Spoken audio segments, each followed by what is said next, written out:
दोस्तों, कलाम arts classes के YouTube channel में आपका स्वागत है। तो आज हम लोग जो 2019 में जो 100 मार्क्स के हिंदी में जो प्रश्न पूछे गए थे, उन प्रश्नों पर हम लोग चर्चा करेंगे।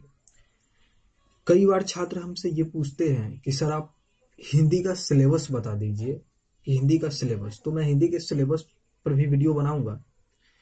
उससे पहले मैं आपको ये बता दूं कि देख लीजिए 2019 में जो हिंदी का 50 मार्क्स का जो ऑब्जेक्टिव पूछा गया है, 2019 में 50 मार्क्स का ऑब्जेक्टिव, उसमें 30 प्रश्न, एक नंबरी क्वेश्चन का ऑब्जेक्टिव का मैं बात करता हूँ, 30 प्रश्न हिंदी व्याकरण का है। 30 प्रश्न किसका है? हिंदी व्याकरण का। और 20 प्रश्न आपकी किताब से हैं। 20 प्रश्न क्या है? आपके किताब से। यानी कि 30 प्रश्न हिंदी व्याकरण से है और 20 प्रश्न आपके किताब से है। यानी कि आपको इससे पता लग रहा होगा कि ज्यादा वेटेज, अगर ज्यादा वैल्यू कहा जाए तो हिंदी व्याकरण का ही है। अगर आप व्याकरण, कोई स्टूडेंट अगर हिंदी व्याकरण पे अगर बहुत अच्छी काम कर ले, बहुत अच्छी तरह काम कर ले, तो मैं ये कह सकता हूँ कि वो स्टूडेंट आराम से 60% से अब इजीली वे में कर जाएगा, फर्स्ट डिवीजन से पास हो जाएगा वो बच्चा, केवल हिंदी व्याकरण अगर उसका अच्छा हो तो। इसलिए व्याकरण को आप इग्नोर करके कभी नहीं चल सकते। बुक भले ही आप थोड़ा पढ़े, लेकिन व्याकरण आप पूरा पढ़े। देखिए, पहला आस्तिक का विपरीतार्थक शब्द क्या है? तो आस्तिक का 30 व्याकरण का प्रश्न है, मैं बना रहा हूं, आप देखिएगा कितना ज्यादा व्याकरण का क्वेश्चन है। 30 है लगभग पूरा, मैं गिन करके बता चुका हूं। आस्तिक का विपरीतार्थक शब्द क्या है? तो नास्तिक, है ना। सज्जन का संधि विच्छेद क्या है?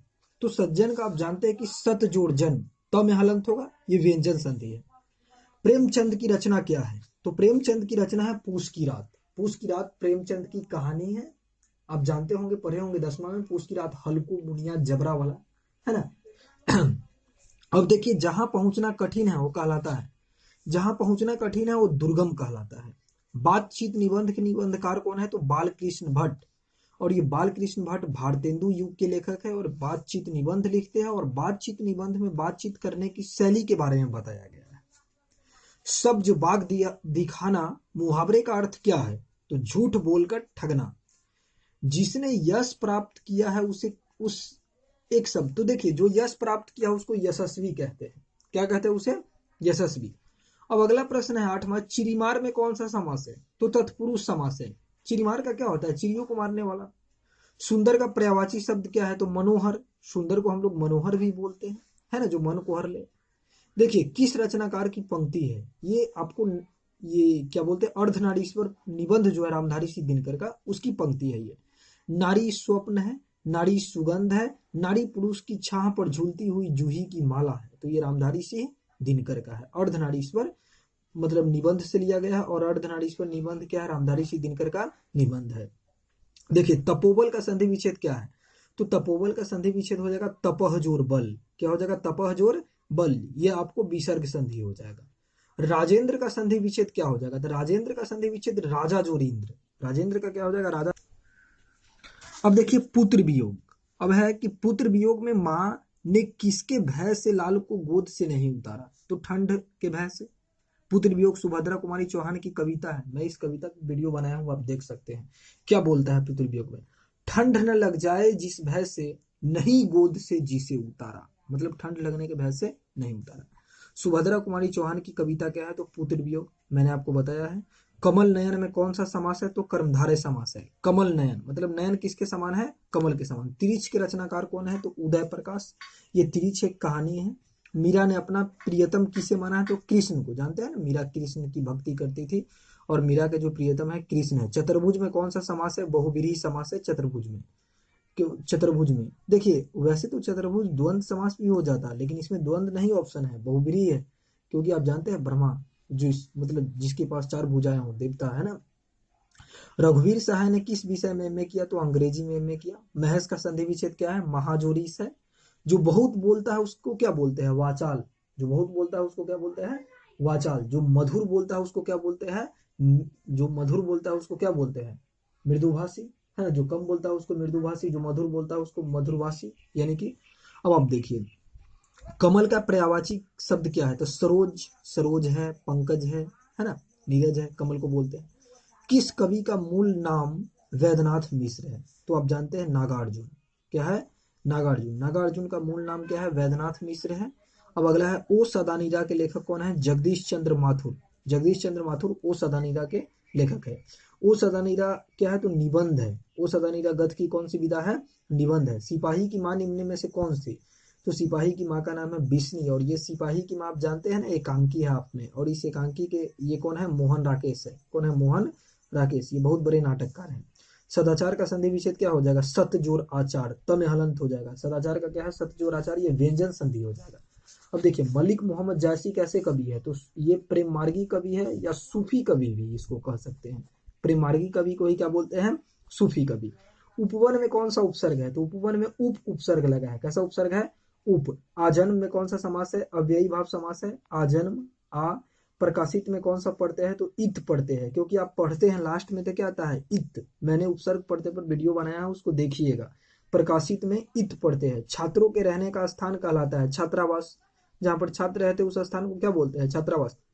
नाक काटना मुहावरे का अर्थ क्या हो जाएगा? तो नाक कटना मुहावरे का अर्थ होता है अपमानित करना ना। कोई बोलता है कि मेरा नाक कट गया, मतलब क्या? अपमान हो गया, अपमानित हो गया मैं। अधिनायक शीर्षक कविता के कवि कौन है? तो रघुवीर सहाय। रघुवीर सहाय की जो कविता है अधिनायक, वो रघुवीर सहाय की कविता।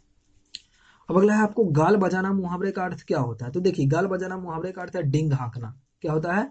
डिंग हाँकना। आलसी। आलसी का विलोम शब्द क्या हो जाएगा? तो देखिए उद्यमी भी हो सकता है आलसी का, वैसे तो परिश्रमी भी हो सकता है, और कर्मठ भी हो सकता है। क्या हो सकता है? कर्मठ भी। भगत सिंह के पिता और चाचा किसके सहयोगी थे? तो भगत सिंह के जो पिता और चाचा जो थे वो किसके सहयोगी थे? चंद्रशेखर आजाद, या बटुकेश्वर दत्त, या सुखदेव, है ना, या लाला लाजपत राय? तो लाला लाजपत राय नहीं, सॉरी, बटुकेश्वर दत्त। देखिए अब नीलांबर कौन सा समास है? तो नीलांबर कौन सा समास हो जाएगा? तो नीलांबर हो जाएगा कर्मधारय समास। कौन सा समास होगा? कर्मधारय। तुलसीदास कैसे कवि माने जाते हैं? तो तुलसीदास समन्वयवादी कवि माने जाते हैं, राम भक्त कवि है। कैसे कवि है? राम भक्त। प्रतिनिधि में कौन सा उपसर्ग है? प्रति उपसर्ग लगा है। कौन सा उपसर्ग है? प्रति। कौन सी कहानी चंद्रधर शर्मा गुलेरी की नहीं है? तो तिरिच। तिरिच कहानी नहीं है, बाकी उसने कहा था बुद्धू का कांटा, सुखमय जीवन चंद्रधर शर्मा गुलेरी की कहानी है। भूषण में आपको बतलाया था रीतिकाल के कवि है, वीर रस के कवि है, शिवाजी और छत्रसाल के दरबार में रहने वाले कवि थे ये कवित्त लिखते हैं। क्या लिखते हैं? कवित्त। चक्रपाणी में कौन सा समास है? जानते हैं ना, बहुव्रीहि समास है चक्रपाणी में। चक्रपाणी में बहुव्रीहि समास है। भगवान विष्णु के आप हाथ में देखे होंगे सुदर्शन चक्र रहता है ना। फणीश्वर नाथ रेणु की रचना कौन सी है? तो मैला आंचल। ये इनका उपन्यास है, शायद 1954 में ये आया था। निम्न में से कौन से कवि निरक्षर थे? तो देखिए कबीरदास जी को बहुत सारे लोग ये आक्षेप करते हैं कि कबीरदास जी पढ़े लिखे नहीं थे, है ना, और बहुत लोग ये भी मानते हैं कि कबीर पढ़े लिखे नहीं थे तो फिर इतना, लेकिन कबीर को बहुत मतलब निरक्षर ही, क्योंकि कहीं से ये साक्ष्य नहीं मिलता कि कबीर पढ़े लिखे थे। हाथ पैर कौन सा समास है हाथ पैर में? तो हाथ पैर में द्वंद्व समास है। हाथ पैर में कौन सा समास है? द्वंद्व समास। देखिए इसके बीच में योजक चिन्ह है और दोनों एक दूसरे का उल्टा है, हाथ पैर पैर हाथ। बरप्पन में कौन सा पढ़ते हैं? तो बरप्पन में आप जानते हैं लास्ट में क्या लगा है? पन। पन पढ़ते हैं। वह स्थान जहां सेना रहती है उसको छावनी कहते हैं। कायर का विलोम शब्द क्या हो जाएगा? बहादुर हो जाएगा, है ना। कायर मतलब डरपोक, बहादुर मतलब ये। देखिए अब दाने दाने को तरसना मुहावरे का अर्थ क्या होता है? भूखमरी की स्थिति।